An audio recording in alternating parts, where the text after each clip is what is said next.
السلام عليكم ورحمة الله وبركاته. الحمد لله رب العالمين، والصلاة والسلام على رسوله الأمين وعلى آله وأصحابه ومن تبعهم بإحسان إلى يوم الدين. عن معاذ رضي الله تعالى عنه قال: كنت رديف النبي صلى الله عليه وسلم على حمار، وقال: يا معاذ، أتدري ما حق الله على العباد وما حق العباد على الله؟ قال: الله ورسوله أعلم. قال: حق الله على العباد أن يعبدوه لا يشركوا به شيئا، وحق العباد على الله ألا يعذب من لا يشرك به شيئا. قال: أفلا أخبر الناس؟ قال: لا تبشرهم واتكلوا. أخرجاه في الصحيحين. صحیح بخاری اور صحیح مسلم کی روایت ہے. معاذ رضی اللہ تعالیٰ عنہ فرماتے ہیں جو اس کے ساتھ شرک نہیں کرتا ہے اسے اللہ عز و جل عذاب دے دے. معاذ رضی اللہ تعالیٰ عنہ نے کہا: اے اللہ کے نبی صلی اللہ علیہ وسلم، کیا میں لوگوں کو یہ بات بتا دوں، یہ خوشخبری سنا دوں؟ آپ نے کہا: نہیں، وہ اس کے ظاہر پر اعتماد کرتے ہوئے عمل کو چھوڑ دیں گے. مگر معاذ رضی اللہ تعالیٰ عنہ نے اپنی وفات کے وقت گناہ سے بچتے ہوئے، ایسا نہ ہو کہ کسی حدیث کو انہوں نے چھپا لی، لوگوں کو اس بات کی خبر دی.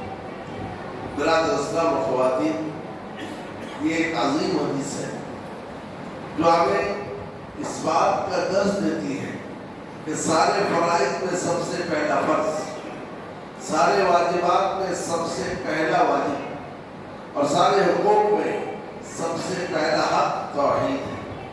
یعنی اللہ عز و جل کی عبادت کی جائے اور اس عبادت میں اس کے ساتھ کسی کو شریک نہ ٹھہرایا جائے.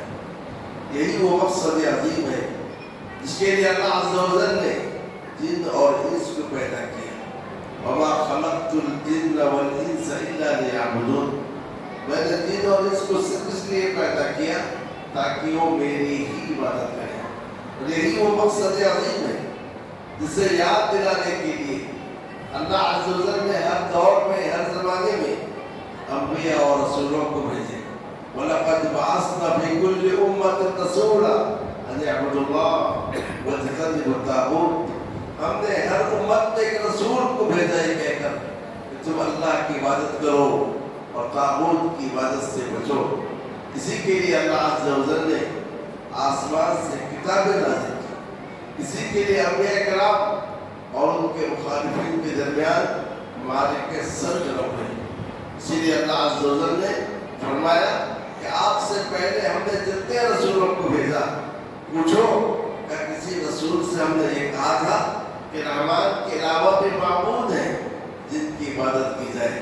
وہ ہر نبی، ہر رسول، ہر آسمان کی کتاب کی تعلیم یہی تھی، ایک اللہ کی عبادت کی جائے اور اس کی عبادت میں کسی کو شریک نہ ٹھہرایا جائے. انبیاء کرام نے اپنی دعوت کا جو آغاز کیا اسی سے، مَا لَكُم مِّنْ إِلَٰهٍ غَيْرُهُ اعْبُدُوا اللَّهَ مَا لَكُم مِّنْ إِلَٰهٍ غَيْرُهُ. تم اللہ کی عبادت کرو، اللہ کے سوا تمہارا کوئی معبود نہیں ہے. اور حتیٰ کہ نبی اکرم صلی اللہ علیہ وسلم معاذ رضی اللہ تعالیٰ عنہ کو جب یمن بھیجتے ہیں، کہتے ہیں فَلْيَكُنْ أَوَّلَ مَا تَدْعُوهُمْ إِلَيْهِ. پہلی بات جس کی جانب تم انہیں بلاؤ یہ ہے کہ لا الہ الا اللہ کی گواہی دیں. دوسری روایت پر یوحد اللہ، اللہ تعالیٰ کی توحید کا اقرار ہے. توحید نہیں تو ساری کی ساری عبادتیں بیکار. توحید نہیں ساری کی ساری نیکیاں بیکار. توحید اگر نہیں ہے سارے کے سارے اعمال کی اللہ عز و جل کے پاس کوئی وقت نہیں ہے. اور کل قیامت کے روز لوگوں کے درمیان جو جنت اور جہنم کا فیصلہ کیا جائے گا وہ اسی توحید کی بنیاد پر. اہل مکہ سے اللہ کے نبی صلی اللہ علیہ وسلم بس یہی کہتے تھے، قولوا لا الہ الا اللہ تفلحوا. لا الہ الا اللہ کہو تو کامیاب ہو جاؤ گے. لیکن انہوں نے کہا یہ تو عجیب نبی ہے جو کہتا ہے اجعل الآلہۃ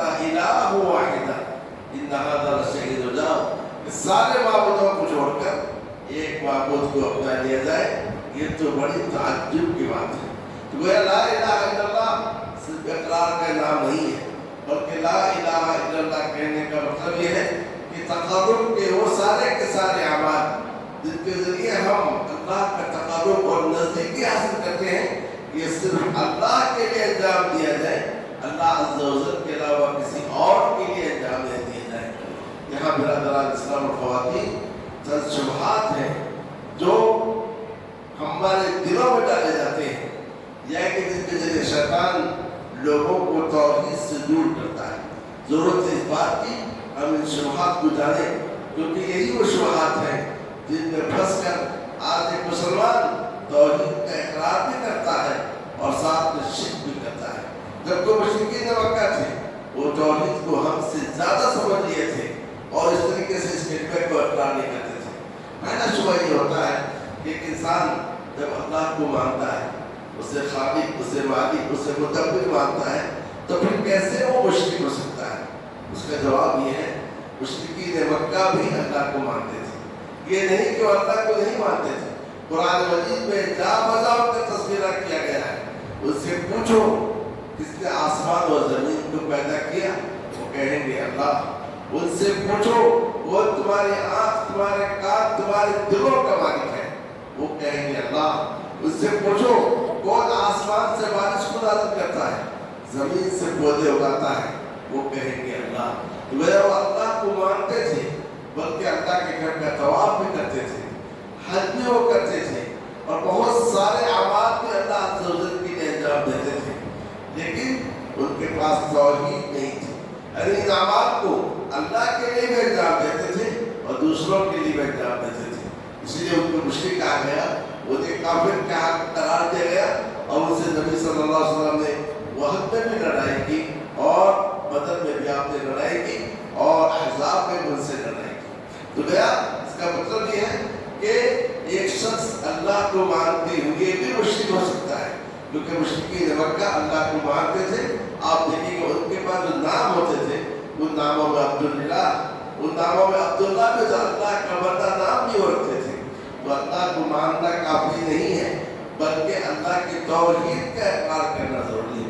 دوسرا شبہ یہ ہوتا ہے کہ ہم ان کو جن کے لیے اعمال انجام دیتے ہیں انہیں ہم معبود نہیں قرار دیتے ہیں، بلکہ سارے کے سارے اعمال اس لیے انجام دیتے ہیں یہ اللہ کے پاس ہمارے لیے شفاعت کرنے والے بن جائیں، یا کہ ان کے وسیلے سے ہم اللہ عز و جل تک پہنچ جائیں۔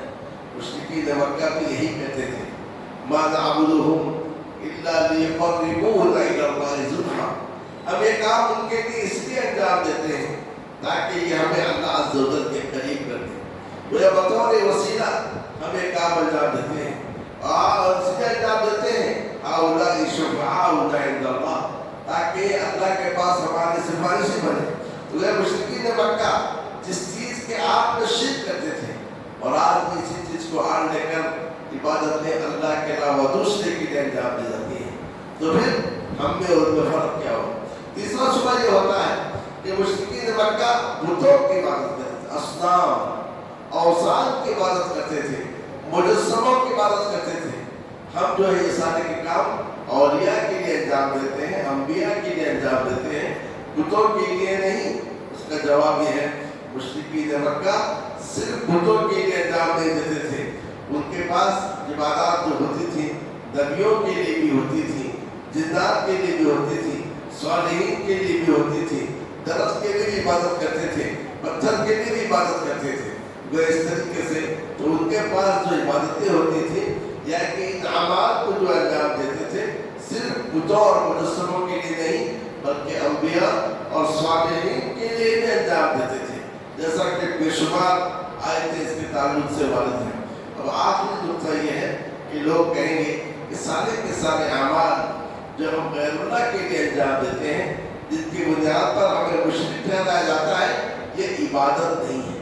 سوال یہ ہے مشرکین مکہ کو کن اعمال کی بنیاد پر مشرک کہا گیا؟ کیا ان اعمال کی بنیاد پر نہیں کہ وہ ان مجسموں کا طواف کرتے تھے؟ ہاں، جب وہ ان مجسموں کا طواف کرتے تھے انہیں مشرک کہا گیا۔ تو آج اگر کوئی کسی مزار کا طواف کرتا ہے، کسی قبر کا طواف کرتا ہے، کسی گھر کا طواف کرتا ہے تو پھر وہ بھی مشرک ٹھہرائے گا، کیونکہ طواف صرف اللہ کے گھر کے لیے ہے، کسی اور کے لیے نہیں۔ وَلْيَطَّوَّفُوا بِالْبَيْتِ الْعَتِيقِ، چاہیے کہ وہ بیت عتیق کا ہی طواف کریں۔ انہیں بھی مشرک کہا گیا اس لیے ان مجسموں کے سامنے سجدہ کرتے تھے، ان مجسموں کے سامنے رکوع کرتے تھے، ان مجسموں کے سامنے جانور کو ذبح کر کے ان کا تقرب حاصل کرتے تھے۔ تو لہذا یہ کام آج اللہ کے علاوہ کسی اور کے لیے انجام دیا جائے، اسی کا نام شرک ہے۔ رب العالمین نے فرمایا لا تسجدوا للشمس ولا للقمر واسجدوا للہ الذی خلقہن، نہ سورج کو سجدہ کرو نہ چاند کو سجدہ کرو، سجدہ کرو اس اللہ کو جس نے انہیں پیدا کیا ہے۔ تو اور یہ بھی کہا فصلی لربک وانحر، اپنے رب کے لیے نماز پڑھو اور اپنے رب کے لیے قربانی کرو۔ مشرکین مکہ کا اعتقاد یہ تھا کہ ہم اپنے بتوں کے پاس اپنے جانوروں کو کھڑا کر دیں تو اس کی وجہ سے برکت، ان کی برکت ان میں داخل ہو جائے گی۔ کہ آج بھی یہ عقیدہ ہمارے اندر نہیں ہے۔ ہم کوئی نئی گاڑی خریدتے ہیں، ایک رات کے لیے کسی بزرگ کے قبر کے پاس کھڑا کر دیتے ہیں تاکہ برکت اس میں داخل ہو جائے۔ بلکہ بہت سارے وہ بچے جو امتحان لکھتے ہیں تو رات کو اپنے قلم ان قبروں کے پاس رکھ دیتے ہیں تاکہ ان کی برکت اس میں داخل ہو جائے۔ تو ہمارے اعمال میں اور ان کے اعمال میں کیا فرق ہوا؟ تو سارے کے سارے اعمال جن کو انجام دینے کی بنیاد پر مشرکین مکہ کو مشرک کہا گیا، اگر آج وہی اعمال ہم انجام دیں تو کیا اس کو شرک نہیں کہیں گے؟ تو البتہ برادر اسلام و خواتین، ہم اگر یہ چاہتے ہیں رمضان میں ہم نے جو بڑی نیکیاں کی اور ہم جو اعتکاف میں بیٹھے اپنے آپ کو عبادت میں تھکا دیے اور ہم نے لمبی لمبی قیام کی اور قیام اللیل ہم پڑھے، قرآن مجید کا کئی ختم کیا، ضرورت ہے اس بات کی ان اعمال کو کی حفاظت کرنی ہے، اس کا ثواب لینا ہے، اس کا اجر لینا ہے۔ ہمیں توبہ کرنا چاہیے، ہر قسم کے شرک سے توبہ کرنی چاہیے اور توحید کو اپنانا چاہیے۔ توحید کے بغیر ان سارے کے سارے اعمال کی اللہ عز و جل کے پاس کوئی وقت نہیں ہے، اس کا کوئی وزن نہیں ہے۔ وَقَدِمْنَا إِلَىٰ مَا عَمِلُوا مِنْ عَمَلٍ فَجَعَلْنَاهُ هَبَاءً مَنثُورًا، کل قیامت کے روز ہم ان کے اعمال کے پاس آئیں گے، انہیں اڑا کر رکھ دیں گے۔ توحید ہے تو چھوٹی سے چھوٹی نیکی کی قیمت ہے۔ راستے سے آپ ایک کانٹے کو اٹھا دیں، راستے سے ایک پتھر کو آپ اٹھا دیں، آپ اپنے بھائی سے مسکرا کر ملیں، آپ اپنی بیوی کے منہ میں ایک لقمہ رکھیں، آپ اپنے رشتہ دار کا خیال رکھیں، چھوٹی سے چھوٹی معمولی سے معمولی نیکی بھی اللہ عز و جل کے پاس سے وزن رکھے گی، اس کی اوقات ہے۔ لیکن توحید نہیں، بڑی سے بڑی مساجد آپ بنا دیں، یتیم خانے آپ کھول دیں، لنگر اور اس طریقے سے آپ جو ہے تعلیمی ادارے مدارس کی تعمیر کریں، لیکن اللہ کے پاس اس کی کوئی حیثیت نہیں ہے۔ تو لہٰذا اصل الاصول یہ ہے ہم توحید کو سمجھیں اور توحید کو اپنائیں اور اللہ عز و جل سے ہر قسم کی شرک سے معافی مانگیں اور توبہ اور استغفار کریں۔ رب العالمین ہم سبوں کو توحید کو سمجھنے کی توفیق عطا فرمائے اور توحید پر عمل کرنے کی توفیق دے۔ صلی اللہ تعالی علی نبی کریم وعلی آلہ وصحبہ اجمعین۔ چند سوالات ہیں۔ پہلا ایک اثر سے پہلے 4 رکعت سنت پڑھنے کا حکم کیا ہے؟ یہ سنت غیر موقعہ ہے۔ نبی صلی اللہ علیہ وسلم نے فرمایا اللہ اس شخص پر رحم فرمائے جو اثر سے پہلے 4 رکعت پڑھے۔ یہ 4 رکعت سنن رواتب میں نہیں ہے، غیر موقعہ میں سے ہے۔ بعض روایت میں 2 کا بھی ذکر آتا ہے۔ اگر اثر بعد نماز ادا کر چکے ہیں تو کیا اس کے بعد سنت نوافل پڑھ سکتے ہیں؟ نہیں۔ اثر کی نماز کے بعد سے لے کے سورج ڈوبنے تک کوئی نماز نہیں ہے۔ 5 اوقات ایسے ہیں جن میں نماز پڑھنے سے منع کیا گیا ہے۔ صبح کی نماز آپ نے پڑھ لی، اب سورج نکلنے تک کوئی نماز نہیں ہے، الا یہ کہ صبح کی سنت چھوٹ جائے تو آپ صبح کی سنت پڑھ سکتے ہیں۔ صبح کی نماز جو فرض نماز ہم پڑھنی ہے تو اس کے بعد صبح کی سنت کے علاوہ کوئی اور نماز نہیں ہے۔ اور بعض لوگوں کو دیکھا گیا ہے کہ فرض نماز ہو رہی ہے جب بھی صبح کی سنت پڑھتے ہیں، یہ غلط ہے۔ حدیث شریف میں اس سے منع کیا گیا ہے اذا اقیمت الصلاۃ فلا صلاۃ الا المکتوبہ، جب نماز کھڑی ہو جائے تو فرض نماز کے علاوہ کوئی اور نماز نہیں ہے۔ گویا